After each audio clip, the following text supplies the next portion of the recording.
باچا ما خو پلار سره خوله واله او بس کور مې ورته پرېښودو. د دې جینۍ د جهیز پیسې راواخله او دې هلک له پې دا بایک واخله.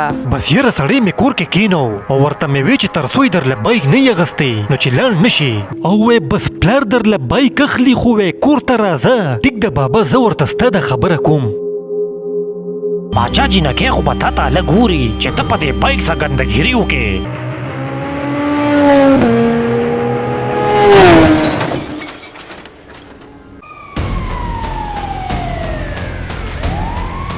د بابا زوی چې اکسیډنټ وکړي نو بیا یې په امبولانس کې راچولی وي او هسپتال ته یې خطا کړي وي.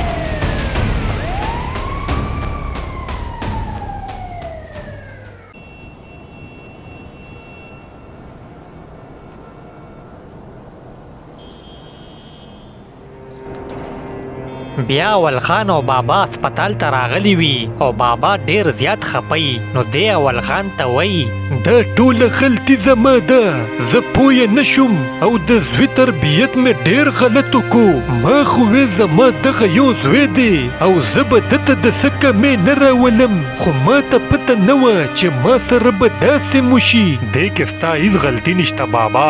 هر څوک غواړي چې زما اولاد د ښه وخت تیر کړي او د څه کمې دې ورته را نه شي. بس دا د قسمت خبرې دي. اوس ته زړه مه خوره، بس دعا کوه چې خدای خیر کړي. زما زړه ګډ وډ دی اول خانه، زړه له مې عجیبه عجیبه خبرې راځي. زما خو دغه یو زوی و زه به څه کوم. بابا حوصله وکړه، هر څه به ټیک شي. ته د مخکې نه زړه ولې خورې؟ دی دا خبرې کوي چې دې کې ډاکټر راشي. ډاکټر صاحب زما زوی بچ خو دی که نه؟ بابا ستا زوی خو هسپتال ته مړ را رسېدلی دی، هغه کې خو د بچ سم نه و. مونږ خو صرف معاینه وکړه او راپورټ هم تیار کو. الله دې تاسو له د دې صبر درکړي. ډاکټر دا خبره بابا ته وکړي او بیا ترې لاړ شي. د زوی د مرګ په بابا ډېر غټ اثر پرېوځي ولې چې د ده دغه یو زوی و او هغه هم ترې لاړو.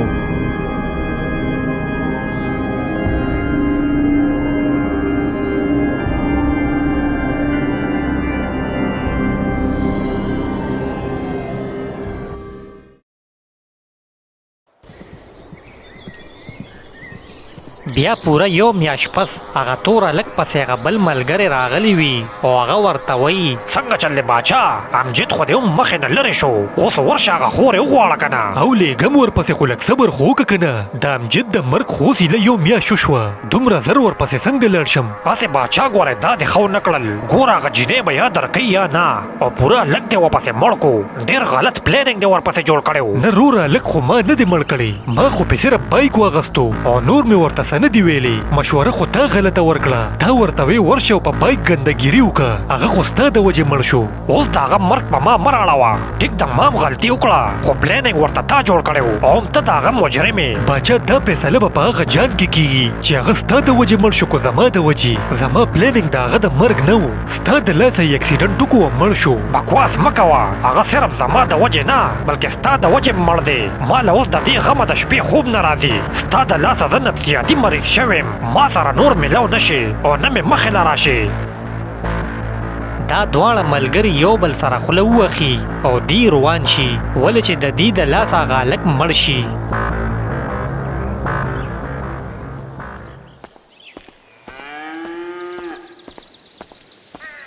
دی خوا د اول خان ورور شاهزیب ته نوکري میلو شي نو هغه ډېر خوشحاله کور ته راشي او ورور ته وایي بایجانه زیری مې در باندې د خوشحالۍ خبر دی. ښه داسې وی شاهزیبه وایه که نه څه خوشحالي ده؟ بایجانه تا ته ما ویلي و که نه چې زما انټرویو شوې ده او ما ډېره ښکلې انټرویو کړې ده. بس د خیره ما ته نوکري میلو شوه او زه پولیس اداره کې انسپکټر ولګېدم. ښه داسې وی شاهزیبه دا خو دې راته ډېره غټه خوشخبري واوروله، ستا محنت اخر رنګ راوړو. او کنه بایجانه دې کې صرف زما محنت نه و بلکې ستا غټ سپورټ را سره او ستا په دعاګانو کامیاب شوم. دی دا خبرې کوي چې دې کې د اول خان ښځه هم بار راوځي. دا څه د خوشحالۍ خبره ده؟ ما ته مو وایې که نه څه چلو شو؟ بابي د خیره پولیسو کې نوکر شوم، ما ته ډېره ښه عقده میلاو شوه. ښه دا خو په رښتیا ډېره د خوشحالۍ خبره ده. دې ورځې ته خو مونږ ډېر انتظار وکړو. مبارک دې شه. ډېره مهرباني بابي، بس ما صرف تاسو نه دا زیرې درکوم او زه ځم بازار ته چې مټایي راوړم.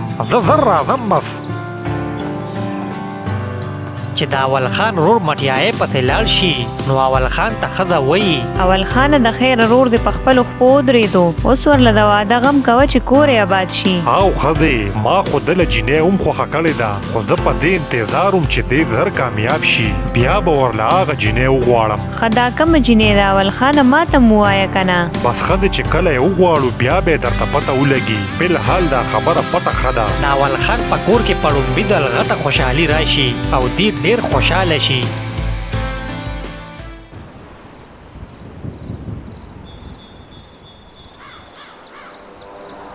بیا چې مازیګر شي نو هغه توره لږ د بابا کور ته رشتې پسې راغلی وي. بابا زه د امجد ملګری یم، ما او هغه به یو ځای کالج ته تلو راتلو، تاسو ته خو به نوره پته وي. او زه دې ډېر ښه پېژنم، زما زوی دې څو ورځې ساتلی و، وایه که نه څنګه دې را پېښه وکړه. بابا ما ته به امجد د کور ټولې خبرې کولې او زه د ډېرو خبرو نه خبر یم. هغه ما ته ویلي و چې زما خوراکې ده او د هغې د واده مسله ده، خلک جهیز غواړي او رشتې ته غاړه نه ږدي. چونکې اوس امجد نشته نو ما وی چې زه تاسو له راشم او ستاسو د لور رشته وغواړم، زه به یې درله ډېره خوشحاله ساتم او زما جهیز هم نه دی پکار. څه دې ووې؟ باسه د دې کټ نه. بابا ولې ته خو غوسه شوې؟ ما خو سمه خبره وکړه. دا سمه خبره دې ځان سره سمبال که، زه تا ډېر ښه پېژنم، ته خو یو لوپر خوشاټاره انسان یې. په یو ورځ دې مور مړه وه او په بله ورځ دې کور ته یې جلاګانې راوستې وو، مېلس دې ګرم کړی و. ته اوس راځې زما د لور رشتې پسې، ستا جرت څنګه وشو؟ نو څه چلو شو بابا؟ خو یو نه یو خوشاټاري له به یې ورکې که نه، هغې پسې خو د سړیتوب رشته هسې نه راځي. نو ښه دا ده چې ماله یې راکه که نه، هغه به زه په کور زړه کم خو تا له بهتر نه کم. ته خو زما د لور نوم هم وانخلې، زه روزه د دې کوره کنې ښه به درله نه یي. بابا ما خو ته به ډېر هوښیار سړی، خو ته خو ډېر کمکل وختې. دا خبره مې په کولو غوږونو واوره، خو دا جینۍ زما نه شوه نو دا به د چاپ نه شي. لاړم درنه. دا لږ بابا له دمکي ورکي او بیا ترې لاړ شي. دې خوا دا جینۍ هم خبرې واوري او دا ناسته یې جاړي.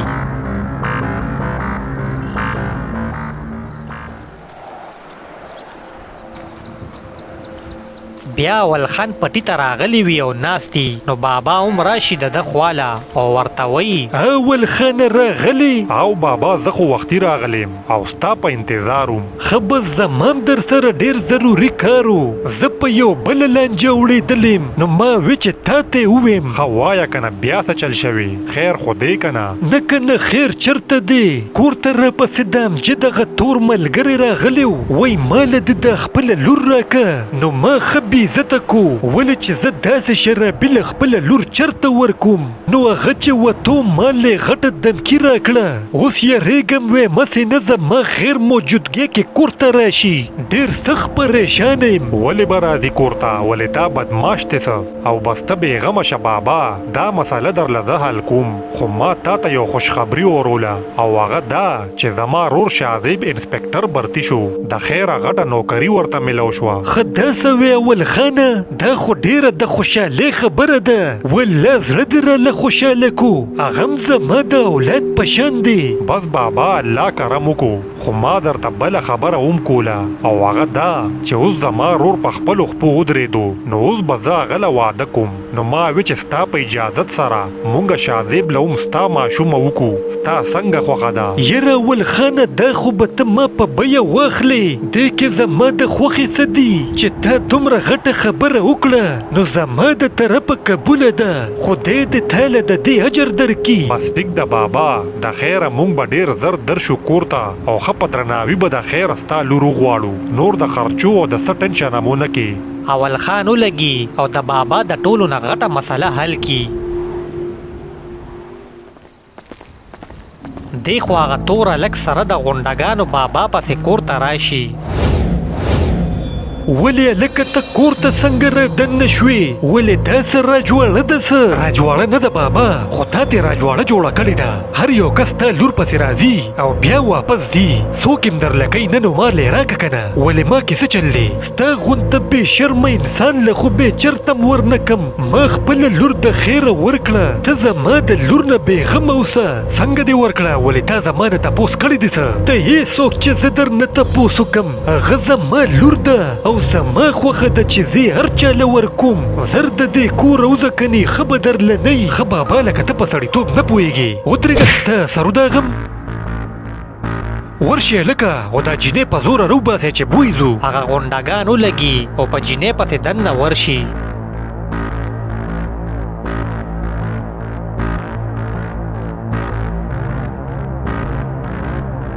پریده ما مخکې شه، درته ویم ما پریده. شور مه کوه، شابه مخکې شه. دغه ټایم د اول خان غرور هلته پولیسانو سره راورسي. تخته لکه خپې وباسې، زما په خیال پولیس راغلل.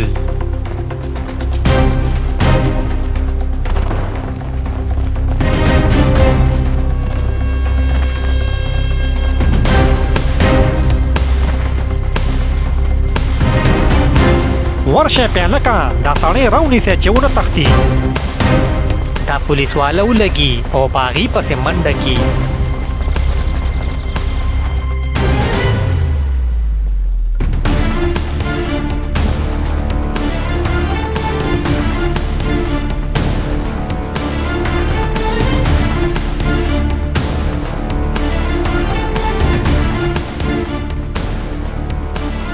دا هلک چې کور ته رادننه شي نو دا جینۍ هم پاسي او دی له رامنډه کي. دا ښه د زویه چې ته راغلې، کنې هغې به زما عزت تباه کړی و. ډېر په سم ټایم راغلې زویه.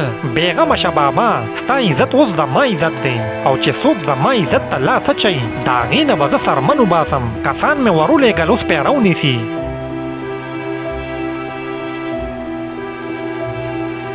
دې خوا پولیسانو هغه کسان ګیر کړي وي او هغې یې راایثار کړي وي. او شابه ګاډې راولېږه، 3 کسان هم نیولي دي، زر ګاډې رورسوه.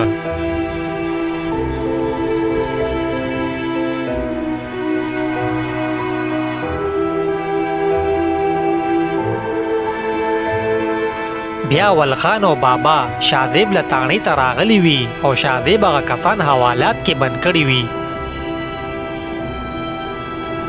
بایجانه د خیره سړي مې ښه چاپي کړل، داسې توبې مې پې ویستلې چې دی بیا یاد ساتي.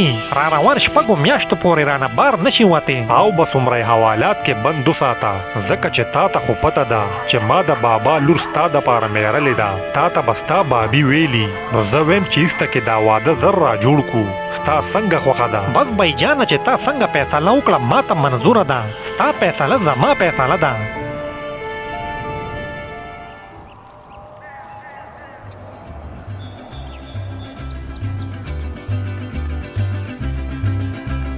بیا یو میاشت پس د اول خان د رور او د بابا د لور واده او دغه شان د بابا لور د خپل کور شي.